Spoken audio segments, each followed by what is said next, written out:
Regulation की बात करते हैं तो किस तरह की चीजें आप लोग एक्सपेक्ट करते हो? यहां पर देखिए, बिना रेगुलेट किए तो चलना मुश्किल है, और आरबीआई के गवर्नर तो देखिए अभी भी इस पे बहुत कड़ा रुख रखे हुए हैं। सर, पूरी बातचीत से हमें लगता है कि जैसे इस पे बात आगे बढ़ रही है, लेकिन आरबीआई गवर्नर लगातार वार्न कर रहे हैं कि ये किसी भी वित्तीय सिस्टम के लिए कोई अच्छी चीज नहीं है। बार बार वो ये बोल रहे हैं। तो किस तरह के रेगुलेशन की आप उम्मीद करते हैं? जी, रेगुलेशन बहुत इम्पोर्टेंट है to get crypto mainstream. Crypto को अगर आपको आगे लेके जाना है, रेगुलेशन बहुत सारी चीज़ों में हो सकती है। Wallet regulation, wallet addresses tracking, KYC बहुत ज़्यादा इम्पोर्टेंट है, सो दैट कोई अपना ट्रांजैक्शन करे तो वो we know who that individual is. मेरा सिर्फ एक ही मानना है इस पे कि ब्लॉकचेन की एडॉप्शन, मतलब ब्लॉक क्रिप्टो सिर्फ एक ब्लॉकचेन का यूज केस है। अगर आप सिर्फ क्रिप्टो की बात कर रहे हैं तो आपको ये जानना चाहिए कि उसके पीछे टेक्नोलॉजी क्या है। टेक्नोलॉजी ब्लॉकचेन है, और किसी भी टेक्नोलॉजी को अडॉप्ट करने के लिए उसके यूज केसेस को अडॉप्ट करना चाहिए। तो क्रिप्टो का एडॉप्शन बहुत इंपॉर्टेंट है। बहुत एक सिंपल सा एग्जांपल लूंगा कि अगर कोई चीज़ है, उसकी प्रोज है और कॉन्स है, तो हम सिर्फ उसके कॉन्स की वजह से उसको इग्नोर नहीं कर सकते। अगर आज एक आप गुलाब का फूल लेंगे तो सिर्फ उसमें कांटे हैं इसलिए आप फूल फेंक नहीं देते। नहीं आप तो रिदम, दिक्कत इसमें ये लगती है कि एक तो एक ऐसी चीज, ठीक है, ब्लॉकचेन टेक्नोलॉजी अच्छी बात है अपने आप में, लेकिन एक ऐसी चीज जिसमें इतना भयानक फ्लक्चुएशन है कि 10-10, 15-15 हजार डॉलर एक दिन में ऊपर नीचे जाता है पूरा मामला। दूसरा, इसके कोई आपको, ठीक है, टेक्नोलॉजी का जरूर है, लेकिन बहुत सारे एंड्स आपको पता ही नहीं है। और दूसरी बात, ये बात भी जो गवर्नर साहब कहते हैं ये बिल्कुल सही है कि ये आपके वित्तीय सिस्टम को सीधा सीधा एक पैरेलल सिस्टम उसके सामने खड़ा करने की कोशिश करती है।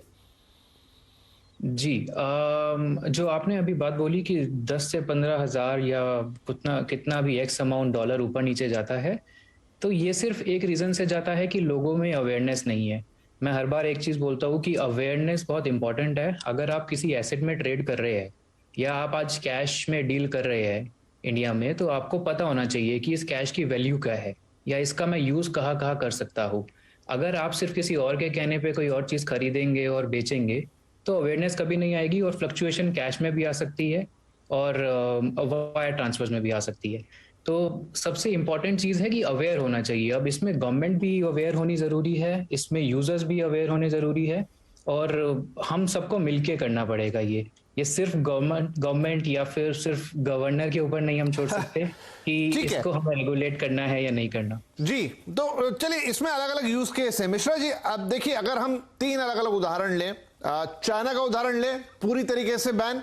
अमेरिका में देखें तो अब वो वहां पर तो ईटीएफ आ गया है, एक्सचेंज ट्रेडेड फंड आ गया बाकायदा इसके लिए। एल सल्वाडोर बहुत छोटा, और मतलब अभी उसका जिक्र नहीं करना चाहिए, लेकिन वहां पर इसको एक लीगल टेंडर मान लिया गया, करेंसी मान लिया गया बिटकॉइन को। तो दुनिया भर में अलग अलग है, कुछ जापान और दूसरे देशों को पकड़ ले तो उन्होंने कुछ चीजों में कहा है कि ठीक है भाई, आप बिटकॉइन के बदले या क्रिप्टो के बदले सामान खरीद सकते, बेच सकते हैं। तो अभी पूरी दुनिया में इसको लेकर कोई एक मत नहीं दिखता। किसी ने बहुत तवज्जो दी तो किसी ने पूरी तरह से बैन कर दिया। और चाइना एक बड़ी इकोनॉमी, हालांकि अलग तरीके का देश है, लेकिन उन्होंने पूरी तरह से इनकार कर दिया। देखिए, चाइना के बारे में अगर हम बात करें, चाइना आज भी चाइनीज के पास सबसे ज्यादा बिटकॉइन का होल्डिंग है। आप अगर बाइनेंस को देखें, बाइनेंस का ओनर चाइनीज है। सारे चाइनीज अपने देश छोड़ के दूसरे देश में जाके यही काम कर रहे हैं, और कहीं ना कहीं इस चीज का ट्रेसेबिलिटी उनके पास नहीं है। उन्होंने अभी बैन कर दिया है। बैन के पीछे खुद की डिजिटल करेंसी है, उनका मंशा कुछ अलग है। मैं बार बार बोलता हूं, अगर थोड़ी पीछे जाएं और देखें बिटकॉइन सतोशी नाकामोटो, ना आप जानते ना हम जानते।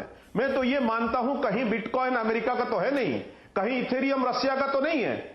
और उसी तरीके को, उसी नजरिया से देखते हुए चाइना खुद का यन लेके आया हुआ है, और उसकी स्वैपिंग प्रोटोकॉल है। उसके अलग अलग देशों के साथ इसके लिए उसने करार साइन करके रखा हुआ है, टर्की और उनके जितने छोटे छोटे देशों में उसका प्रभाव है। तो चाइना अपने तरीके से वो कूटनीति खेल रही है। क्रिप्टो करेंसी को अलग नहीं किया जा सकता दुनिया से, ये मानना पड़ेगा, और उसके लिए हमें कदम उठानी पड़ेगी। रही बात अमेरिका, अमेरिका डे वन से अभी तक बिटकॉइन के प्रचलन और अडॉप्शन, ये दोनों में अमेरिका का अहम हिस्सा रहा है। वो पहला कंट्री है जो रेगुलेशन के अंदर आई। आज ईटीएफ, पहले जितने बड़े बड़े ऑर्गेनाइजेशंस हैं जो क्रिप्टो में हैं, अगर उनकी बैकबोन देखें तो अमेरिका के अलग अलग स्टेट हैं, वो रेगुलेटेड है वहां पे। आप यूरोप को आइए, और एक मॉडर्न जगह जहां पे काफी सारे कंट्री हैं जो रेगुलेट करके बैठे हुए हैं। जापान, सिंगापुर, हमारे सबसे नजदीक कंट्री सिंगापुर। आप थाईलैंड को जाइए। हां, मैं ये मानता हूं सब लोग एक प्रोटेक्टिव गियर में बैठे हुए हैं, सब लोग थोड़े डिस्टेंस मेंटेन किए हुए हैं, दूरता मेंटेन किए हुए हैं, लेकिन सबको इसको रेगुलेट करना है क्योंकि ये लोगों की पसंद है।